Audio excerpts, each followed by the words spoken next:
Noun কাকে বলে, noun কি, নাম কি, কিংবা বিশেষ্য কাকে বলে, বিশেষ্য কি, এই বিষয়টা আমরা আজকে জানার চেষ্টা করব।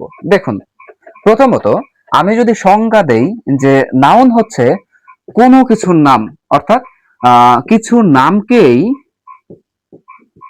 নামকেই নাউন বলে।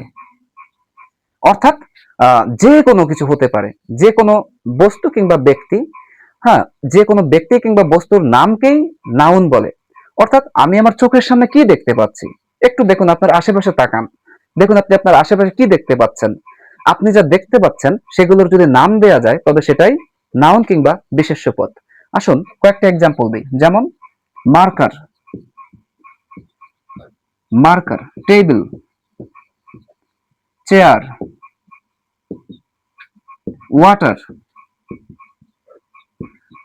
বল, ব্যাট ইত্যাদি। যা যা আমি দেখতে পাচ্ছি আমার চোখের সামনে ভিজিবল, সবই নাম।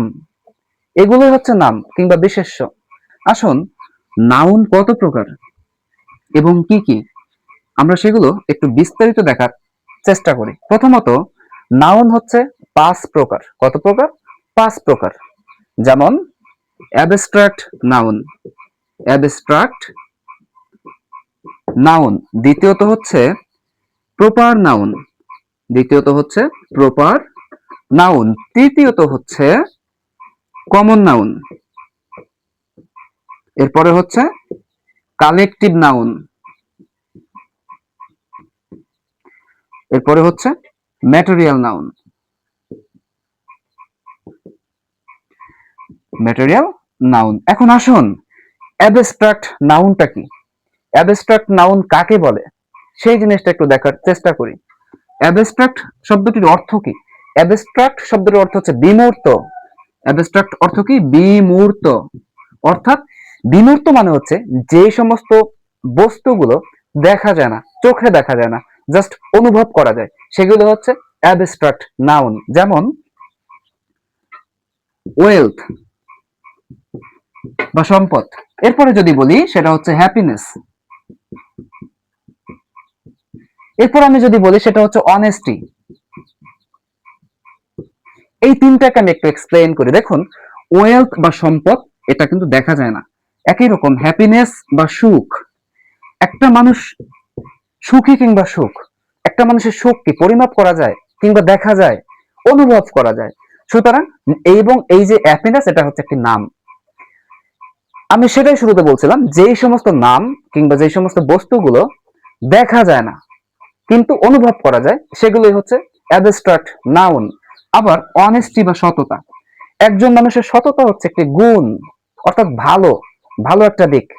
হ্যাঁ, এই অনেস্টি কি দেখা যায়? চোখে দেখা যায় না তো, চোখে দেখা যায় না, এবং এটাকে জাস্ট অনুভব করা যায়। সুতরাং অনেস্টিও হচ্ছে অ্যাবস্ট্রাক্ট নাউন। আশা করি অ্যাবস্ট্রাক্ট নাউনটা বুঝতে পারছেন আপনারা। এখন আসুন, তাহলে প্রপার নাউন কি? প্রপার নাউনটা খুবই সহজ। ধরুন আমি সংক্ষেপে বলি, প্রপার নাউন হচ্ছে সেই সমস্ত নাম যার দ্বারা নির্দিষ্ট একজন ব্যক্তি কিংবা একজন বস্তু কিংবা হচ্ছে একটা স্থানকে বোঝানো হয়।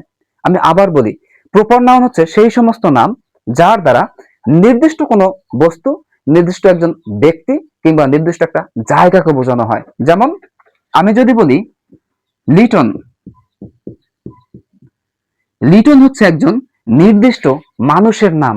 সুতরাং লিটন বলে যদি আপনি ডাক দেন, নির্দিষ্ট একজন মানুষ আপনাকে রেসপন্স করবে। এবং স্থানের কথা যদি বলি, ঢাকা, ঢাকা হচ্ছে বাংলাদেশের একটি রাজধানীর নাম। সুতরাং এই ঢাকা নামে কিন্তু অন্য কোনো দেশের রাজধানী নাই। যদি কেউ আপনাকে যদি কেউ বলে ঢাকা কি, ঢাকা হচ্ছে বাংলাদেশের রাজধানী। সুতরাং ঢাকা শব্দটা দ্বারা নির্দিষ্ট একটি স্থানকে বোঝানো হয়। একই রকম আমি যদি বলি বাংলাদেশ, বাংলাদেশ কি তাহলে? বাংলাদেশ হচ্ছে এই টোটাল ওয়ার্ল্ড ম্যাপের ভিতরে একটি মাত্র দেশ, আমাদের দেশ বাংলাদেশ। সুতরাং বাংলাদেশ যদি আপনি বলেন তাহলে সেটা হবে নির্দিষ্ট একটি দেশ। অর্থাৎ এই যে তিনটা বললাম, এই তিনটা হচ্ছে প্রপার নাউন। এরকম অনেক অনেক অনেক নাউন থাকতে পারে, যদি সেটা দ্বারা নির্দিষ্ট কোনো ব্যক্তি কিংবা নির্দিষ্ট কোনো বস্তুকে বোঝানো হয়। আর একটা ক্লু দিয়ে দিচ্ছি, প্রপার নাউন সবসময় যদি আপনি বাক্যের ভিতরেও লিখেন, তখনও প্রপার নাউন লিখতে গেলে প্রথম যে অক্ষরটা সেটা ক্যাপিটাল লেটার দিয়ে লিখতে হবে, অর্থাৎ বড় হাতের লিখতে হবে। আশা করি বুঝতে পারছেন। এখন আসুন, কমন নাউন কি?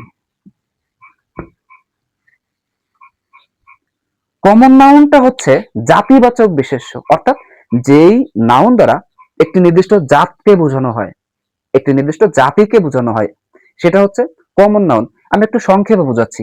দেখুন, এই যে আমি লিখলাম লিটন। লিটন দ্বারা নির্দিষ্ট একজন লিটনকে বোঝানো হয় বা নির্দিষ্ট একটা নামকে বোঝানো হয়, কিন্তু এই লিটন সে তো একজন ম্যান, অর্থাৎ মানুষ। এই ম্যান দ্বারা কি শুধুমাত্র লিটনকে বোঝানো হয়? হয় না তো। অনেক অনেক লিটনকে বোঝানো হতে পারে, যেমন লিটন থাকতে পারে, সুমন থাকতে পারে, জসিম থাকতে পারে, অনেকে থাকতে পারে। সুতরাং লিটন হচ্ছে প্রপার নাউন, কিন্তু লিটন হচ্ছে এই ম্যান নামক জাতিগোষ্ঠীর অন্তর্ভুক্ত, অর্থাৎ ম্যান দ্বারা একটি জাতি বোঝানো হয়। সুতরাং একদম সহজে লিটন হচ্ছে প্রপার নাউন, এবং এই যে ম্যান, এই ম্যান হচ্ছে কমন নাউন। আবার আমি অন্যভাবে বলি, যেমন ধরুন পদ্মা। পদ্মা হচ্ছে একটি নির্দিষ্ট নদীর নাম, যেটা বাংলাদেশের সবচেয়ে দীর্ঘতম নদী। কিন্তু এই যে অনেকগুলো পদ্মা, মেঘনা, যমুনা মিলে হয় রিভার, অর্থাৎ রিভার শব্দটা দ্বারা কিন্তু শুধু পদ্মাকে বোঝানো যায় না। রিভার শব্দটা দ্বারা পদ্মা, মেঘনা, যমুনা, কর্ণফুলী এরকম অনেক নদীকে বোঝানো হয়। কাজেই রিভার হচ্ছে একটা জাত কিংবা জাতি, এবং পদ্মা যদি হয় প্রপার নাউন, তাহলে এই রিভার হচ্ছে কমন নাউন। আশা করি আপনি এই কমন এবং প্রপার নাউনটা বুঝতে পারছেন। এখন আসুন তাইলে কালেকটিভ নাউন কি? কালেকটিভ নাউন, কালেকটিভ অর্থ হচ্ছে সমষ্টি বাচকতা বোঝায়। সমষ্টি বাচকতা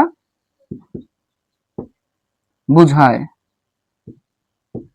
সমষ্টি বাচকতা। যেমন আমি বলি সাকিব আল হাসান।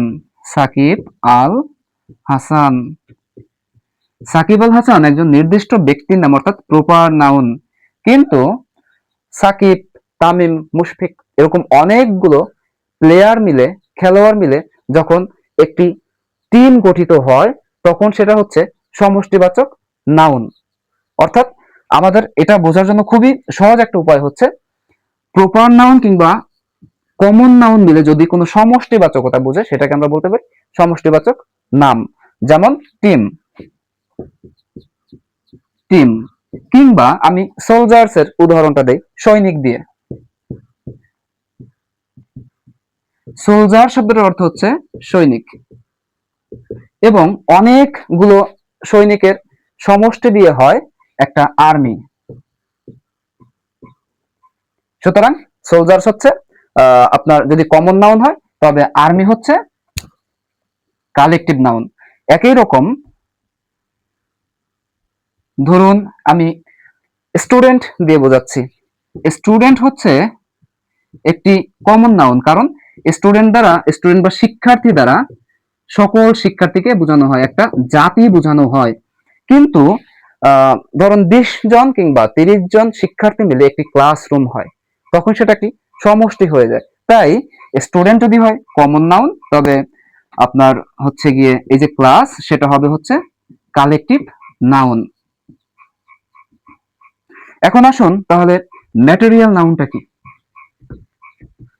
ম্যাটেরিয়াল নাউনটা আরো সহজ, জাস্ট আমাদের অর্থ জানতে হবে। ম্যাটেরিয়াল অর্থ কি? ম্যাটেরিয়াল অর্থ পদার্থ। এখন দেখুন কোন কোন নাম দ্বারা পদার্থ বোঝায়। আমি একদম সহজে বলি, গোল্ড বা স্বর্ণ। স্বর্ণ হচ্ছে একটি পদার্থ। একই রকম যদি বলি আমি সিলভার, এটা একটা পদার্থ। অর্থাৎ যেই সমস্ত নাম দ্বারা পদার্থবাচকতা বোঝায় বা পদার্থের গুণ যে সমস্ত নাউনের ভিতরে আছে, সেগুলো পদার্থবাচক কিংবা ম্যাটেরিয়াল নাউন। এবার আসুন, এর বাইরেও নাউন আরো 2 ধরনের থাকে, সেগুলো কি কি সেগুলো একটু দেখে নিচ্ছি। এই সব 5 প্রকার নাউন ছাড়াও গণনা কিংবা অগণনাযোগ্য এই দুই ধরনের নাউন আছে। এক হচ্ছে কাউন্টেবল নাউন, কাউন্টেবল নাউন, দুই হচ্ছে আনকাউন্টেবল নাউন। এখন আসুন কাউন্টেবল নাউন কি? কাউন্টেবল নাউন হচ্ছে যেই সমস্ত নামগুলো গণনা করা যায়, 1 2 3 4 5 এভাবে সংখ্যায় প্রকাশ করা যায়, সেগুলো হচ্ছে কাউন্টেবল নাউন। যেমন আমি যদি বলি পেন, দেখুন পেনকে বা কলমকে গণনা করা যায়, একটি কলম কিংবা দুইটি কলম কিংবা তিনটি কলম। বাট আমি যদি বলি ওয়াটার, পানিকে কি গণনা করা যায়? একটি পানি, দুইটি পানি, তিনটি পানি, গণনা করা যাচ্ছে না। এরপরে যদি বলি হচ্ছে গিয়ে আপনার এখানে যদি বলা হয় টেবিল, টেবিলকে গণনা করা যায় একটি টেবিল, দুইটি টেবিল কিংবা তিনটি টেবিল। বাট আমি যদি বলি এয়ার বা বাতাস, বাতাস কি গণনা করা যায়? একটি বাতাস, দুইটি বাতাস কিংবা তিনটি বাতাস, গণনা করা যাচ্ছে না। সুতরাং যেই সমস্ত নামগুলোকে কিংবা নাউনগুলোকে গণনা করা যায় সেগুলো হচ্ছে কাউন্টেবল নাউন, এবং যে সমস্ত নামগুলোকে গণনা করা যায় না সেগুলো হচ্ছে আনকাউন্টেবল নাউন। আমার ভিডিওটি বুঝতে যদি আপনার কোনো সমস্যা হয়ে থাকে অবশ্যই আপনি কমেন্ট করে আমাকে জানাবেন। Thank you so much.